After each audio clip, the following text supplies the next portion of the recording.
You ask Tiger to calculate. This deals with linear inequalities with one unknown. The final result is f smaller than 11. Let's solve it step by step. Isolate the f. Divide both sides by -2. Whenever you multiply or divide by a negative, reverse the inequality sign.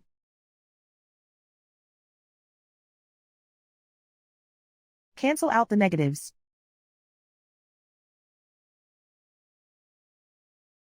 Simplify the fraction.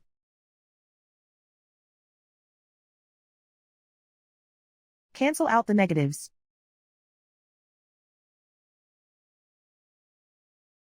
Find the greatest common factor of the numerator and denominator.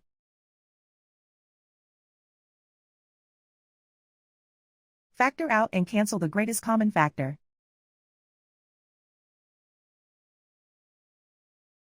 Plot the solution on a coordinate grid.